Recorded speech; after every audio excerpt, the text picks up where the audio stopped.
Hi everybody, I'm here in Washington Square Park. I hope you can hear me okay. I am on a mask and a microphone, but I tested this out and it looked like it was working pretty well.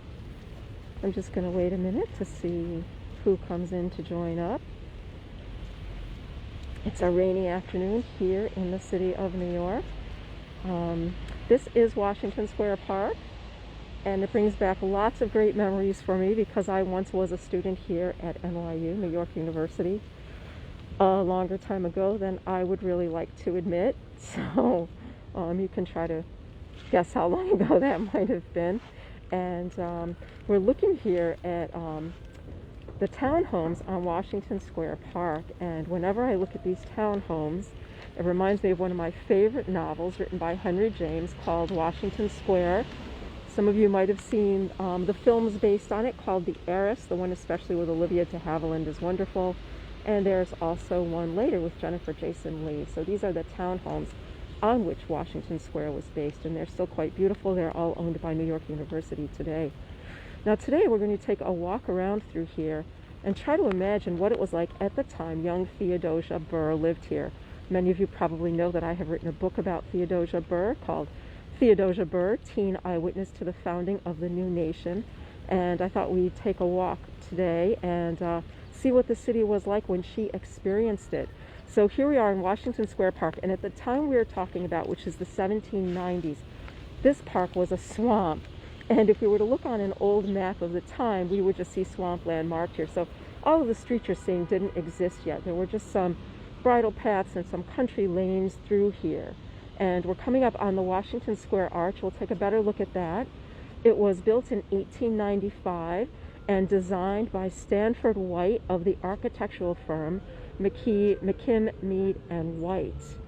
And let's take a look at it. It's here to commemorate the 100-year inauguration of George Washington. So let's take a look, and we see this beautiful arch. It also marks the base of Fifth Avenue, where Fifth Avenue here meets Washington Square Park. And the statue on the left represents George Washington at war as commander, and the statue on the right represents George Washington in peace as the president.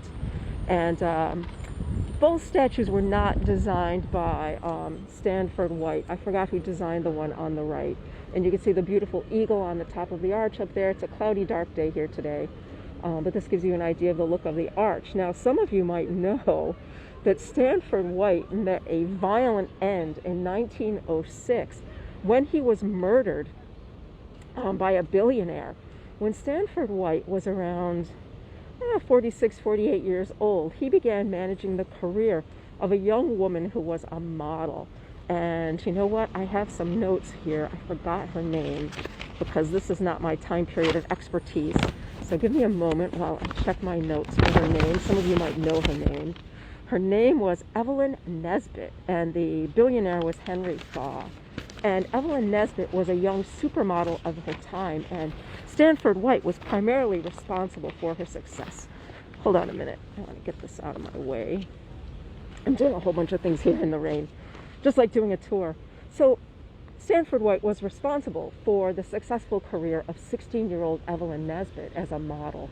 And some of those pictures, if you look them up on the internet, that's Evelyn Nesbit, Nesbit, you'll see that for the late 1890s, 1900, they are rather risque for a teenager.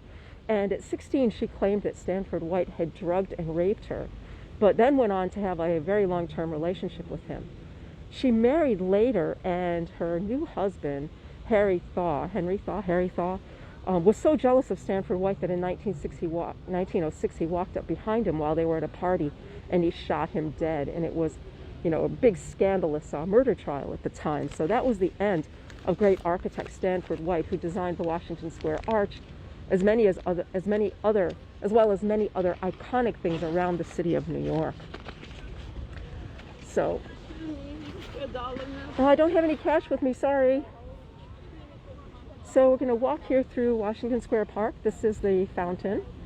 And let's talk about Theodosia Burr. So Theodosia Burr was born in 1783 in Albany, New York. And her father, of course, was Aaron Burr, the great Aaron Burr. And after the American Revolution, Aaron Burr and his wife moved to New York with their family, and eventually Theodosia grew up in the city. Now, when Theodosia was 11, her mother died, and her father at that time leased an estate called Richmond Hill.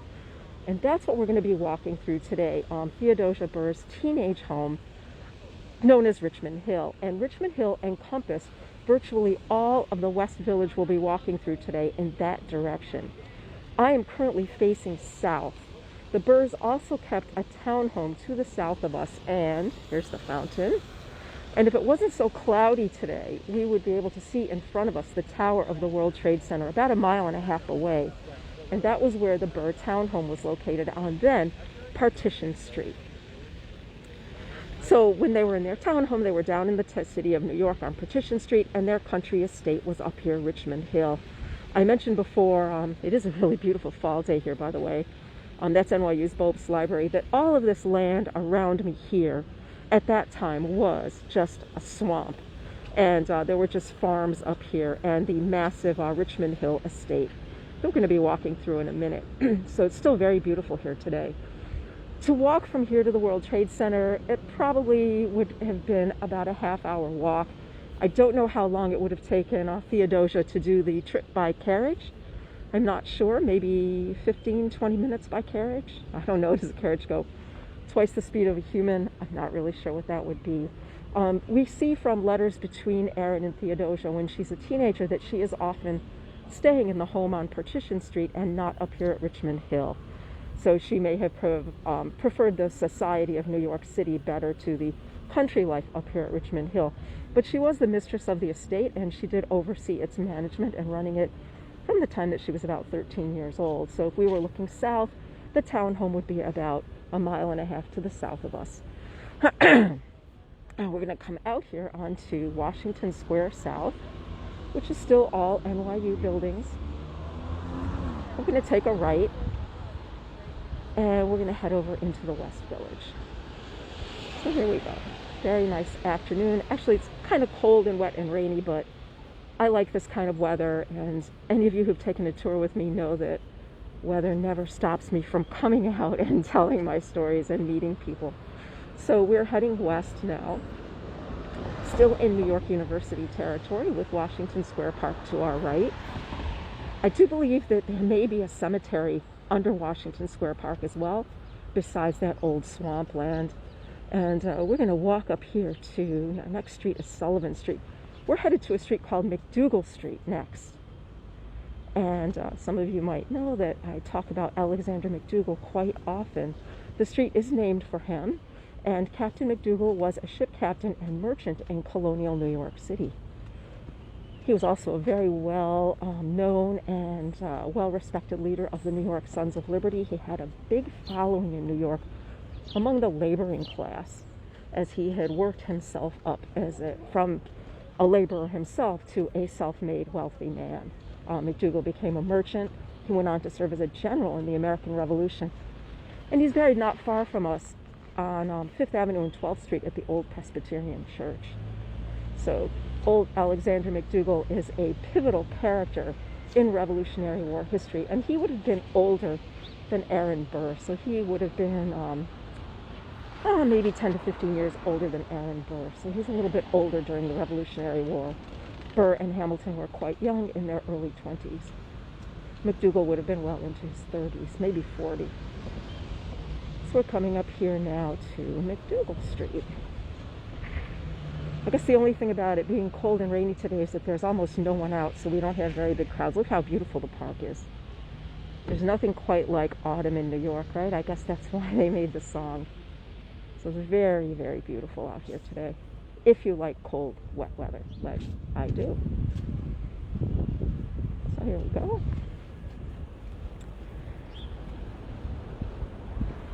And we're coming up to Mcdougall now. You can also, before I turn on Mcdougall Street, you can see some of the really beautiful, beautiful architecture that you find here in the village on some of these apartment buildings. Some beautiful tile work up there on this building here on the corner. So we're going to head south now a bit on Mcdougall Street. When I was in college, this whole neighborhood, Mcdougall Street, 3rd Street, 4th Street, Bleecker Street, was really the center of NYU nightlife with lots of cafes, restaurants, and places where people, just simply like to hang out and socialize and spend time. So for me, as a teenager coming to college, that was the first I'd ever seen of that type of social life, as I grew up in a rather small town in upstate New York. So here's Mcdougall Street. I sometimes wonder, what Captain Mcdougall would think of knowing that there was a street named for him later. We see some old historic homes along here. The village is named for the old village called the Village of Greenwich, which was the next village north to New York City, which is still about a mile to the south of us.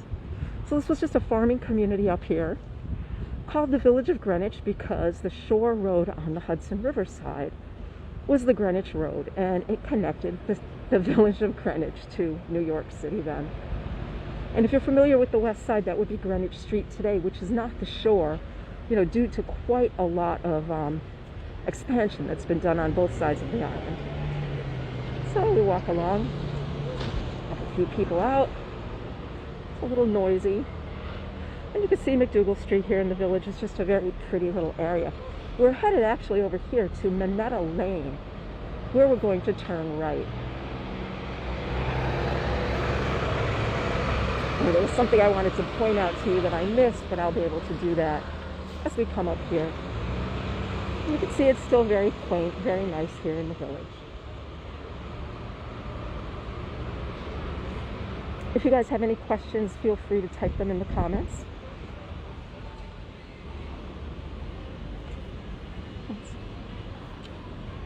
So let's take a look up here. You can see the street sign for Mineta Lane. I want to make sure I'm not blocking anyone. Is brown. And as we walk through here today, you're going to see many of the street signs are brown, and brown indicates to us that we are in a historic district. When we get further into Lower Manhattan, the financial district, we find the street signs are black, and that is because that is the original colonial town. But anything with a brown street sign is an established historic district, which this was. Now, in a while, you're going to see that the streets here twist and turn. They're very small and nice. And that is because when the grid was laid in the 1800s, this area was exempt from it. So we still have the original streets here rather than the grid layout.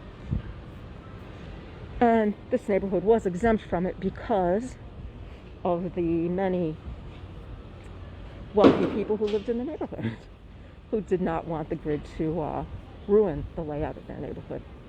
So we're walking down here on Mineta Street. You can see this is very nice.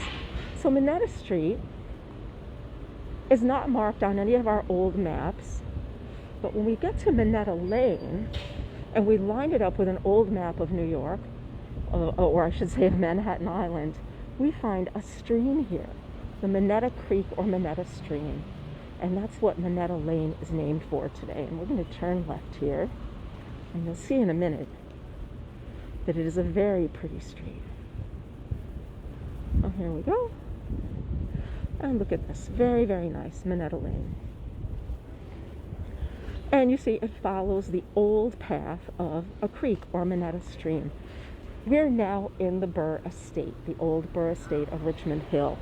And Mineta Street follows the old pattern of the stream that went through here. The Mineta Stream in the winter, Aaron Burr would have the end of it blocked off. It would flood and form a pond so that Theodosia and her friends could skate in the winter. So we're walking up now to where the end of the creek would have been, and the pond where Theodosia and her friends skated. Some of you might also recognize, if you have a really good eye and you really like film, that the film Serpico was filmed here, that in the movie, Al Pacino's character, Serpico, lived in the basement apartment along here. Oh, Art, you're welcome. I just love being out. I would rather be out than inside. So we're coming up here now to where the pond would have been, where everyone skated. And try to imagine that we're in an area that is just a big rural area. It's a 265-acre estate. It's full of fields. We have a little bit of a field here. It's full of fields and flower gardens and ponds and streams, and it's just a beautiful, beautiful area. It was owned by Trinity Church, and Burr leased the whole property from Trinity Church. Now also, before Aaron Burr lived here, this also served as the seat of the home of the vice president. So John Adams and Abigail Adams also lived here on the estate of Aaron Burr. And I think Abigail Adams wrote home often about how much she really loved Richmond Hill, how beautiful the area was here. So it can be a little hard to imagine. So I'm just showing you some greenery to try to get you back in the mood a little bit of what it was like. Theodosia herself talked and wrote about riding horses through the estate with her good friend and adopted sister, Natalie Delage. They would get on their horses and ride all the way to the edge on the Hudson River. And of course, at the Hudson River, like teenagers would, they might daydream about the future and about traveling places and where they would, where they would go in the future. So we're now up to 6th Avenue. This becomes Carmine Street when we cross 6th Avenue. And 6th Avenue kind of is the the official border between the grid and the historic district. So when we get to the west of 6th Avenue, all the street signs are brown, and all of the streets are laid out the way they were before the grid. And that is a result of the wealthy people who lived in that part of the city and didn't want the grid to interfere in their lifestyle. And from 6th Avenue, from where we came, except for the few streets we were on, as we go north, the grid will take over. So we're going to walk up 6th Avenue here by this little Mineta Triangle Park. And, it's a big avenue now. It's a historic church on the other side. And that is, I think that's St. Anthony's Church. I remember them when I was in school and the years after school having a big Italian festival there every August. If any of you are Italian Americans, you know about those beautiful August festivals that the churches once held. So we're just going to come up here on 6th Avenue, which is just a busy city street now, but we want to come up to 4th Street. And when we get to 4th Street, we're going to turn left, which will take us over to where the Burr home was. So if you can imagine all of this just being country, beautiful, all a part of the Burr Estate. Aaron Burr was the highest paid lawyer in all of New York, and with that pay, one of the things he did was lease the magnificent estate of Richmond Hill. He also had extensive renovations done to the home and was known as having one of the finest libraries in all of New York in his home. Burr, of course, as you know, was primarily an intellectual and loved books and learning, as did his daughter Theodosia. So imagine you're 13 years old. We go another look around, see how nice it is here. You would be 13 years old and you would be the mistress of this massive estate. When she was just almost 14, Theodosia held a state dinner here in the Richmond Hill estate for the chief of the Iroquois nations, Joseph Brant. Also known, his title was Thayendanegea, or chief of the Iroquois tribes. Theodosia arranged the dinner, wrote all of the invitations, selected the guest list, with the help of her chef Thomas, helped select the dinners that would be chosen. She greeted everyone, she created the seating arrangement for the dinner, and made sure that Chief Brant was introduced to the key and most important people in New York that could help him. You see, Chief Brant made the mistake in the Revolutionary War of aligning the Iroquois tribes with the British. All except one allied with the British. As a result, they were expelled from their lands in New York after the war. Aaron Burr felt that this was wrong and advocated for the return of their ancestral lands. Chief Brant met with Burr when he was a senator in Philadelphia, and Burr sent him to New York and wrote a letter to his daughter that she should make all of the proper introductions needed so that Chief Brant could gain support for his cause. And she did so, apparently with great success. Chief Brant was so impressed with Theodosia that he told her that any time in the future she would be welcome at his home. And indeed, when she traveled on her honeymoon, she and her new husband, Joseph Alston, visited Chief Brant in his home in Canada. And we are, if you'll excuse me, going to take a left here on 4th Street.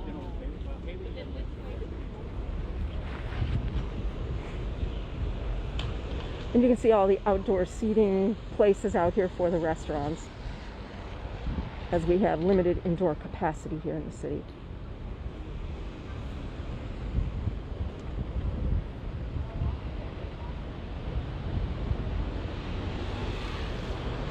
There we go. Past Cornelia Street.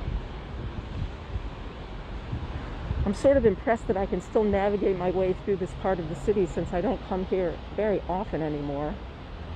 But I guess it still stays in your mind as the years go by. If you hear any rustling, that's me adjusting my mask that keeps falling down. So please excuse any rustling noises. You can see we have restaurants and townhomes through here, brownstones.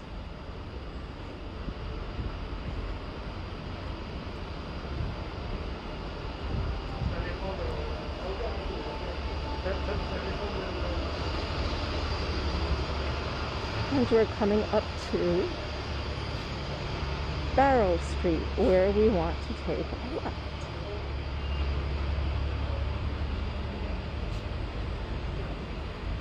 And we're going to just take a left here at Barrow Street.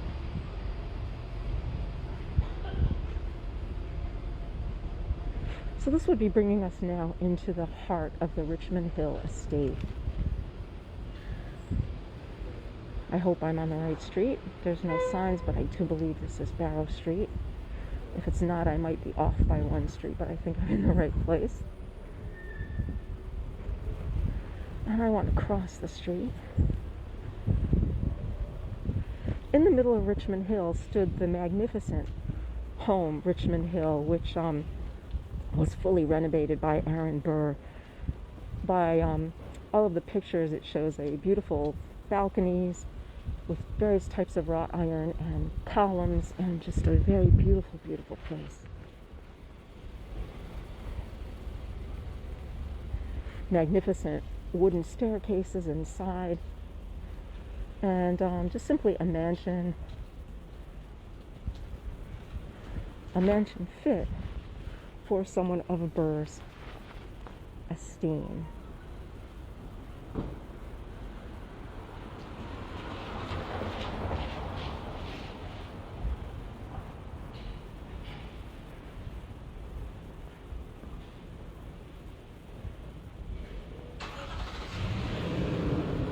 Oh, you know what? I'm on Jones Street, so I'm going to have to go around the block to Barrow, but that's okay. It's only fitting that I would get lost in here. It's been quite a while since I've walked through. And at least you're getting a nice view of the village on a nice fall rainy day. You've probably noticed quite a few empty storefronts, and unfortunately that is happening throughout the city now. As I try to walk through, I try to imagine I'm walking through a country scene, maybe on a little country lane, walking over to visit the Burrs. And here's Bleecker Street. And we're going to take a right on Bleecker. Some of you might know Bleecker Street.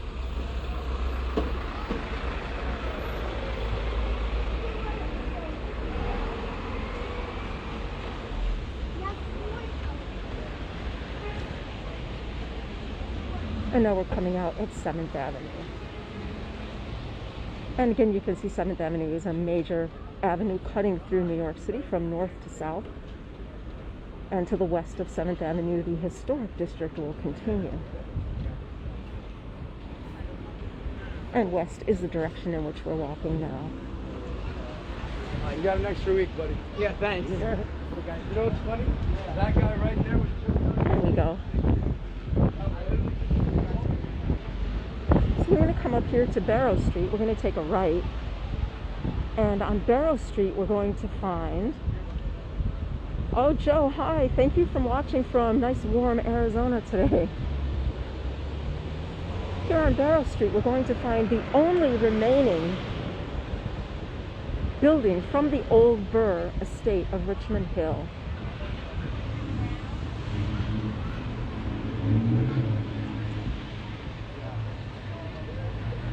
that is over here, and it's today known as a restaurant called 1 if by land, 2 if by sea. And you can see it's a very pretty little street.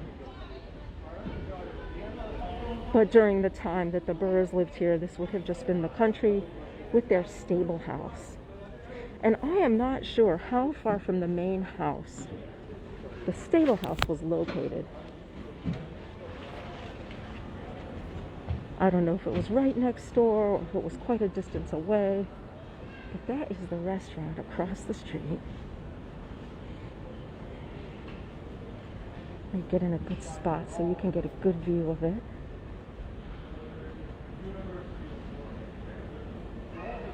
Which is, I see, no longer called, wow, 1 if by land, 2 if by sea, but is now the Barrow Street Ale House. So, or is it still 1 if by land, 2 if by sea? No, it's empty inside. Oh my goodness, it's gone. Well, 17 Barrow Street, this was the stable house for the Richmond Hill estate. You can see it's a very small building. Oh, well, this is a shocker here, occurring on my own tour, which often happens on my walking tours. It's just been so long since I've been out to do a tour, I forgot how often this happens, that I think something is somewhere and it's no longer there. So this is 17 Barrow Street, and this would have been the stable house for the Richmond Hill estate. So we can imagine Theodosia and Natalie boarding their horses here, and then heading west, riding through this magnificent estate of Richmond Hill over to the Hudson River, where they would look at the beautiful Hudson River, look at New Jersey across, and perhaps daydream about the future and their future travels.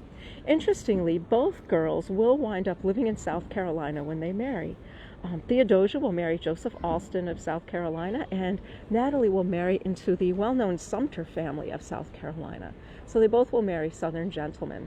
Natalie was from France. She was born at the Palace of Versailles. Her mother was one of the ladies who were friends with Queen Marie Antoinette, and she sent all of her children to different countries in the hopes that some of them would survive the French Revolution intact and return to France. Natalie did return to France briefly, and it was on that trip that she met Mr. Sumter. They were married, and they returned together to South Carolina.